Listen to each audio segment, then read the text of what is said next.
suggested this topic because back in 2010, I was going through all sorts of personal drama that was really humiliating for me, and someone suggested taking improv comedy classes to deal with it. And I was going like, what?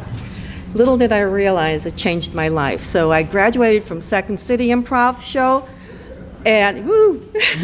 And this recent drama in my family, I signed up for IO Theater's long-form improv. And I realized the power between improv and how it helps foster and encourage dignity.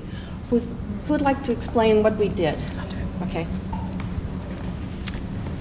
So through a series of exercises that scaffolded, we started very simple. We experienced the shift in power dynamic between a group of people who had very little ability to say a lot. So we shared movement, gesture, a few words, and we were able to notice how much we listened to each other through this exercise and through our need to hear the other people and to collaborate and to give other people a voice and also to allow everyone to be a leader and to have a chance to say something.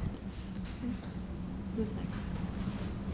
So basically, we're just going to do it. We're going to do an improv very briefly, which is one of the exercises that we were taught. And we're going to make a sentence with 2 words each. We do it popcorn.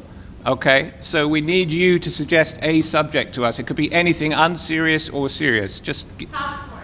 Popcorn. Okay, so popcorn. All right. So, all right, so one of us needs to start. Who's going to start? Suddenly, Butter. Popping. I. Emerged. Unscathed. from White. Salted. Yummy. Again. And again. Omelets. Crisping. saucy, Bowl. So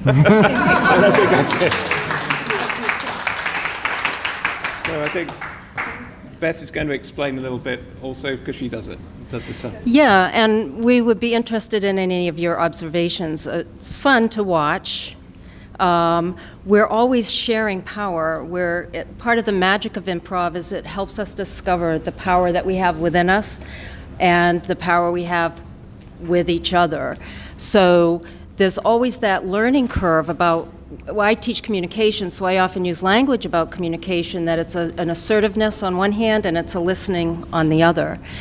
What did you guys notice about the process? Any observations? It was bubbly. It was bubbly. Everyone's voice mattered. Everyone mattered. Engagement, cooperation. Egalitarian.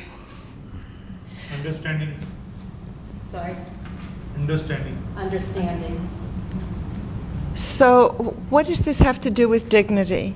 And we're thinking, in a situation where we are struggling with dignity, how might we break out of the patterns that we seem to be stuck in? And this, as you see, allows for spontaneity, surprise, trial. Mistakes are okay, even sometimes levity, movement. Mistakes are better. Mistakes are even better. Mistakes are Okay. even better, yes. Okay. It's non-judgmental, it's creative. And unconditional acceptance of each other.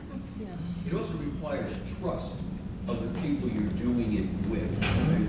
I mean, our daughter's fiance directs an improv group in Boston, and I've seen them perform, and I've seen them both in Boston and in Philadelphia, and it's been clear to me from some of the skits that this is also a wonderful vehicle for people who have felt humiliation or shame or whatever in their external life to kind of be on stage and rid themselves maybe of some of the demons that they've had in their life. I don't know if that applies to everybody or just a couple of people that I've seen. My hand is relatively non-robust, but I thought to myself, wow, what a wonderful way of making, of making something whole.